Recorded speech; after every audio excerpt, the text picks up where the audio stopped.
why progress sometimes stalls, and why it's not necessarily a bad thing. Have you ever felt discouraged because your child was making massive strides forward in their healing, only to suddenly feel like things have stalled or even slipped backwards? Maybe old patterns are starting to show up again, such as disturbed sleep, emotional overwhelm, or behaviors that you thought were a thing of the past. If you're wondering whether something's wrong or if the plan isn't working anymore, we just encourage you to take a deep breath with us. We got you. This is actually a very common part of neurological healing within that journey. Healing is not linear. It's like peeling back the layers of an onion. As your child's nervous system moves out of survival mode into proper regulation, it often has to slow down, reorganize, and process deeper patterns of stress and dysfunction. What looks like a plateau, or often your child's system, is actually just pausing to integrate and adapt to a new baseline. In our world, that pause is not a red flag. It's what is actually the nervous system doing what it was designed to do. We encourage you to trust this process. Growth is still happening even when it doesn't feel like it in that moment.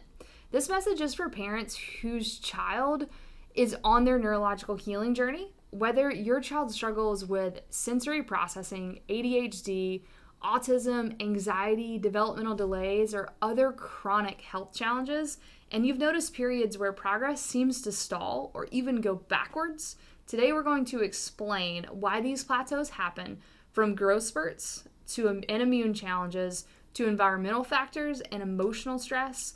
You'll learn how to identify different types of healing plateaus, understand the science behind them, and actually gain confidence to navigate these challenging periods with patience and resilience. In our practice, we see this pattern unfold all the time, so it's very natural for us to see. Parents often come in concerned when progress seems to have slowed or shifted, but what they're actually witnessing is something research has confirmed again and again.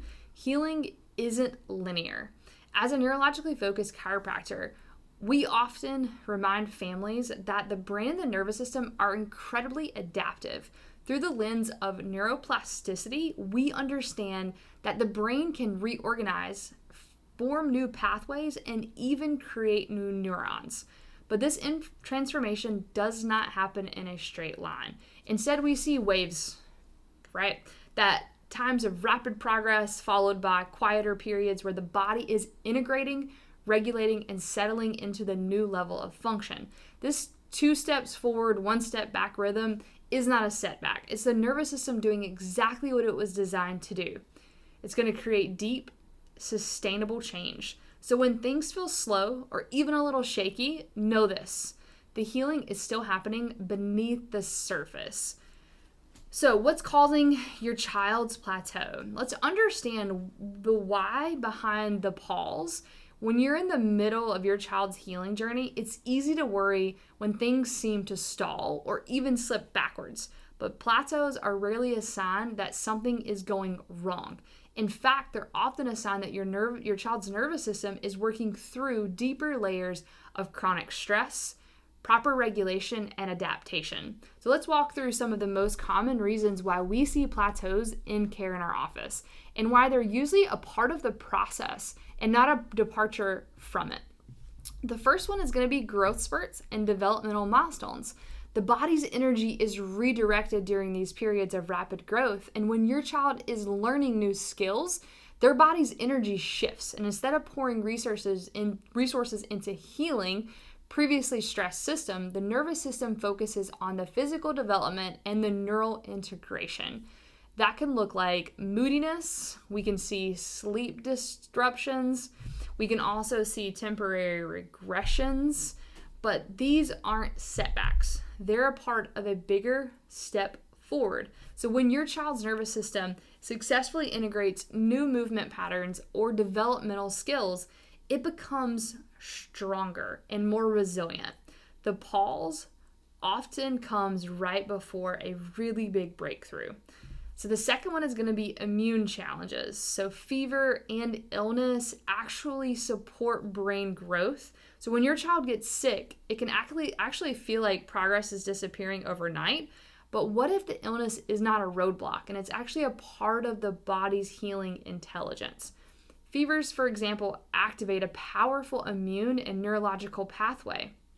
During this time, resources are actually diverted to fight the infection that's in the body. Neurotropic factors, so this is going to be growth supporting proteins, are released during that time. The body pauses outward progress to do a deep internal work. It's common to see a brief regression during an illness, followed by a really big leap in development, communication, or emotional regulation once the body rebounds. The third is going to be environmental stressors, toxins, mold, and hidden triggers. Children with sensitivity to their nervous systems are more reactive to environmental stressors, things like mold, pesticides, heavy metals, and even fragrances or cleaning chemicals can overload their system. So think about if you're traveling and staying in a new environment. This may look like brain fog or trouble focusing. You may see irritability or anxiety, a noticeable stall in their progress. If the nervous system is already dysregulated, these added toxins can act as fuel to the fire.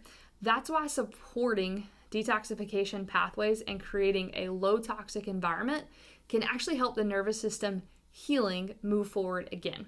The fourth one is going to be emotional stress and life transitions. When the system shifts into survival mode, even subtle changes in routine, like the start of a new school year or shifts in family dynamics, can feel overwhelming to a child's nervous system that is still learning how to regulate. These stressors can trigger sleep challenges within your kids, emotional outbursts that you had seen progress in, reemergence of old behavior patterns. Stress shifts the nervous system into that fight or flight mode, that sympathetic dominance. And when that becomes chronic, it can lead to deep-rooted subluxations in the nervous system, which disrupts the communication pathways between the brain and the body. During these seasons, we often see progress that pauses because the body is prioritizing safety and stress management. The fifth is going to be medication and therapy overload. Too much input can stall out.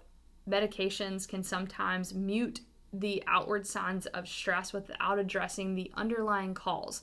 And while therapies can be powerful tools, layering too many interventions at once can overwhelm the nervous system that's already operating with very limited capacity. That's why we focus on regulation first. When the nervous system begins to stabilize and connect again, old patterns may briefly resurface. This is actually a good sign. It means your child's body is waking up and it's beginning to heal from the inside out. Once regulation is in place, we can begin layering in therapies more strategically. In the end, a plateau isn't the end. When you understand what's happening beneath the surface, deeper layered into their nervous system, these pauses feel less scary and more purposeful and intentional. Your child's nervous system is constantly adapting, integrating, and recalibrating. We encourage you to trust the process. The plateaus are often where the most powerful growth is quietly taking place. We encourage you to click the link in our bio to learn more about this topic.